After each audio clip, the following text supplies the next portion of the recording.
రేపే ఆదివారము. ఆదివారం చాలా అద్భుతమైన రోజు. ఉప్పు జాడీలో కేవలం ఈ 3 వస్తువులను వేసి చూడండి. మీకున్నటువంటి ఆర్థిక సమస్యలు అనేవి 100% కాదు, 1000% ఖచ్చితంగా తీరిపోతాయి. మనకు చాలా పరిహారాల్లో వినే ఉంటాము. ఉప్పు అంటే ఎంతటి అద్భుతమైన శక్తిని కలిగి ఉందో. ఉప్పు అనేది ఇంట్లో ఉన్న నెగటివిటీని తొలగించడమే కాకుండా ఇంట్లోకి ధనాకర్షణను చేస్తుంది. ఉప్పు అనేది లక్ష్మీదేవి స్వరూపం. ఉప్పు అంటే లక్ష్మీదేవికి చాలా ఇష్టం.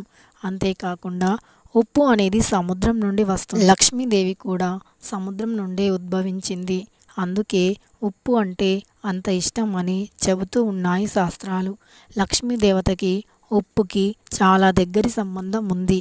ఉప్పు తక్షణం ఇంట్లో నుండి నెగటివ్ ఎనర్జీని తొలగించగల శక్తిని కలిగి ఉంది.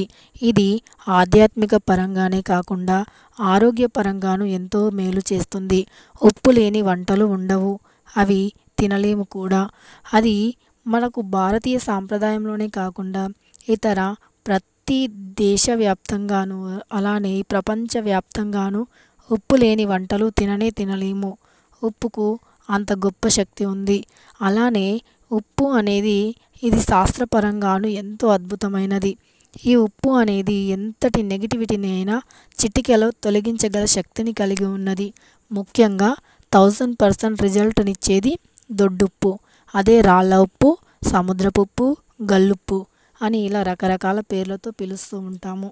అయితే ఈ ఉప్పు జాడీలో ఈ 3 వేయడం వల్ల ధనాకర్షణ అనేది మహా అద్భుతంగా, మాటల్లో వివరించలేనంతగా ధనాన్ని ఆకర్షిస్తుంది. ఇప్పటిదాకా చెప్పాను కదండి ఉప్పు ఎంత గొప్పదో. అలాంటి నెగిటివిటీని తొలగించి ఎంతో పాజిటివిటీని ఇచ్చే ఈ ఉప్పు అనేది మనం ఉప్పు జాడీలో ఇవి వేయడం వల్ల దానికి 1000 రెట్లు ధనాన్ని ఆకర్షిస్తుంది. అలానే ఇంట్లో ఉన్న నెగిటివిటీని కూడా 100% తొలగిస్తుంది. ఇక అంతేకాకుండా ఉప్పుకి లక్ష్మీదేవతకి ఎంతో దగ్గరి సంబంధం కూడా ఉంది. ఖచ్చితంగా ఉప్పు జాడీలో ఇవి వేయడం వల్ల ధనం అనేది వరదలాగా ఆకర్షించబడుతుంది. గాలిలాగా మీ ఇంట్లోకి దూసుకు వస్తుంది. మరి అది ఏ రూపంలో వస్తుంది అని మీరు అడగవచ్చు. ఖచ్చితంగా ఏదో ఒక రూపంలో మీ ఇంట్లోకి వస్తుంది. అది ఏ రూపంలో అని చెప్పలేం, కానీ ఏదో ఒక రూపంలో మాత్రం వస్తుంది అని చెప్పగలం. ఎందుకంటే ఉప్పు అనేది పరిహార శాస్త్రంలోనూ అద్భుతమైన ఫలితాలను ఇవ్వగలదు అని చెప్పబడింది. అలానే శాస్త్రపరంగాను సైన్స్ పరంగా కూడా నెగిటివిటీని తొలగించగల శక్తిని కలిగి ఉంది అని నిరూపించబడింది. ఇలా అనేక రకాలైనటువంటి సమస్యలను తొలగించగల శక్తిని కలిగి ఉన్న ఈ ఉప్పు జాడీలో ఈ 3 వేయండి చాలు, అద్భుతమైన ఫలితాలు కలుగుతాయి. మరి ఆ 3 అనేవి ఎప్పుడు వేసుకోవచ్చు, ఎలా వేసుకోవచ్చు అనే కదా మీ సందేహం. అయితే ఆ 3 వస్తువులను మనం సాయంకాలం వేసుకోవాలి. డెఫినెట్లీ సాయంకాలం అనేది 3 వస్తువులను వేయడం వల్ల లక్ష్మీదేవి స్థిర నివాసం చేస్తుంది మన ఇంట్లో. అలానే మరి ఉదయం వేయవచ్చా అంటే ఉదయం కన్నా సాయంత్రమే ఈ పరిహారానికి అద్భుతమైన ఫలితం వస్తుంది. అలానే సాయంత్రం 6 దాటింది అంటే చాలు, మన ఇంట్లో నుండి ఎలాంటి వస్తువు కూడా ఇతరులకి ఇవ్వకూడదు. అది ఉప్పు అయితే అస్సలు ఇవ్వకూడదు. అది మీ చుట్టాలు కావచ్చు, మీ పక్క వాళ్ళు కావచ్చు, మీకు ఎంతటి మర్యాదస్తులైనా సరే మీరు నిర్మోహమాటంగా చెప్పవచ్చు, ఉప్పు అనేది మేము ఇవ్వమండి, సారీ అని చెప్పవచ్చు. ఎందుకంటే ఉప్పుని కానీ మీ చేతితో సాయంత్రం 6 దాటిన తర్వాత ఎవరికైనా ఇచ్చారు అంటే అది మీ ఇంట్లో నుండి లక్ష్మీదేవిని సాక్షాత్తు వాళ్ళ ఇంట్లోకి పంపిస్తున్నట్టే లెక్క. ఇదొకటి బాగా గుర్తుపెట్టుకోండి. ఇది ఇప్పుడు చెబుతున్న మాట కాదు, ఇప్పటి నుండి వస్తున్న మాట కాదు, మన పూర్వీకుల నుండి తరతరాల నుండి వస్తున్న ఆచారం. కాబట్టి ఇదొకటి గుర్తుపెట్టుకోండి. అలానే దీనితో పాటు పాలు కానీ, పెరుగు కానీ, పచ్చడి కానీ ఇలాంటివి కూడా సాయంకాలం 6 దాటిన తర్వాత ఎవ్వరికి మీ చేతితో ఇవ్వకూడదు అని బాగా గుర్తుపెట్టుకోండి. ఇక అలానే ఉప్పు జాడీలో అది సాయంకాలమే వేయాలి. ఇక మరి పీరియడ్స్ ఉంటే వేయవచ్చా అని చాలామంది ఆడవారికి సందేహం కలుగుతుంది కదా. అయితే పీరియడ్స్ టైంలో వేయకుండా ఉండడమే బెటర్. పీరియడ్స్ మొత్తం కంప్లీట్ అయిన తర్వాత వేసుకోవచ్చు. పీరియడ్స్ మొత్తం కంప్లీట్ అయిన తర్వాత మీరు మంగళవారం కానీ, శుక్రవారం కానీ, గురువారం కానీ, అలానే ఆదివారం కానీ ఈ యొక్క ఉప్పు జాడీలో ఇవి 3 వేసుకోవచ్చు. ఇలా ఖచ్చితంగానండి మీకు అద్భుతమైన ఫలితం అయితే వస్తుంది. 100% అంటే 100%. ఉప్పు అంటేనే మన ఇంట్లో నుండి ఎంతటి దుష్ట శక్తినైనా తరిమి కొట్టగల శక్తిని కలిగి ఉంది. ఇక అదేవిధంగా మనం సహజంగా వంటల్లో వాడుతుంటాం ఈ సన్నపప్పు.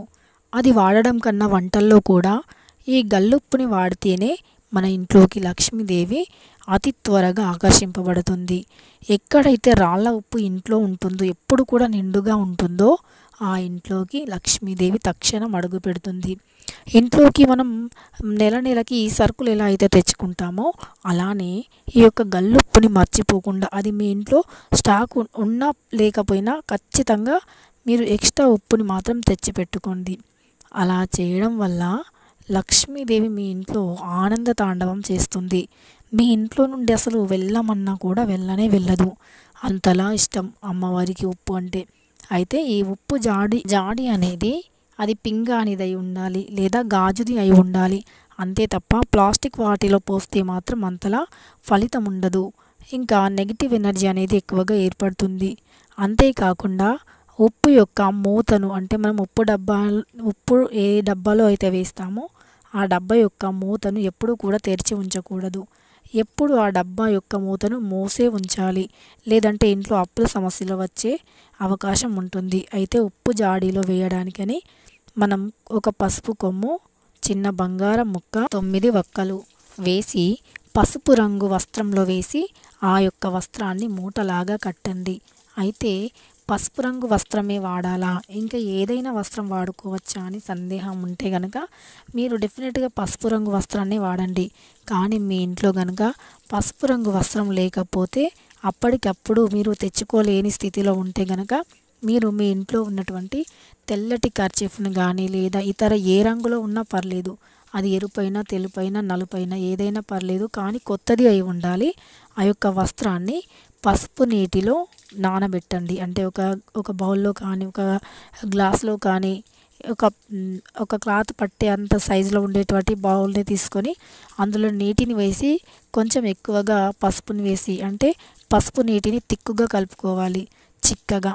అలా కలిపిన తర్వాత ఆ యొక్క వస్త్రాన్ని ఏ కలర్లో ఉన్న పర్లేదు, కొత్తదై ఉండాలి, ఆ వస్త్రాన్ని ఆ యొక్క పసుపు నీటిలో వేయండి. అలా వేసి కొంచెం నానిన తర్వాత దానిని తీసి ఆరేయండి.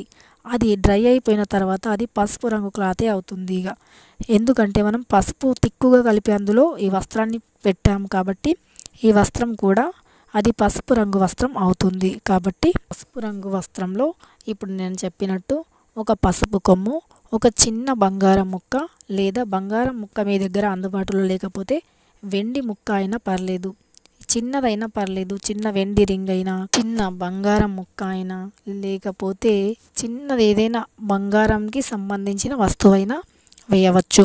ఒక పసుపు కొమ్ము, చిన్న బంగారం లేదా వెండి నాణంని, లేదా బంగారానికి సంబంధించిన వస్తువు లేదా వెండికి సంబంధించిన వస్తువు, తరువాత అందులో 9 వక్కలు వేసి పసుపు రంగు వస్త్రంలో మూటలాగా కట్టి ఆ మూటను రాళ్ళ ఉప్పు డబ్బాలో వేయండి. అది ప్లాస్టిక్ది అయి ఉండకూడదు, పింగాణి లేదా గాజు పాత్ర అయి ఉండాలి ఉప్పుది, అందులో వేయండి. అలా వేసి మీరు తరచు దానిని వంటల్లోకి వాడండి. అయితే మరి పీరియడ్స్ టైంలో అలానే వాడచ్చా అనే సందేహం మీకు కలగవచ్చు. పీరియడ్స్ టైంలో కూడా వాడవచ్చు. కాకపోతే మనం ఈ పరిహారాన్ని చేసిన రోజు మాత్రం పీరియడ్స్ ఉండకూడదు. ఈ పరిహారాన్ని చేసిన తర్వాత ఆ ఉప్పుని పీరియడ్స్ ఉన్నా పర్లేదు వాడచ్చు. ఎందుకంటే మనం ఫస్ట్ చేస్తున్నాం కాబట్టి ఆ రోజు పీరియడ్స్ లేకుండా చూసుకోండి అంతే. తర్వాత మీరు పీరియడ్స్ ఉన్నా పర్లేదు.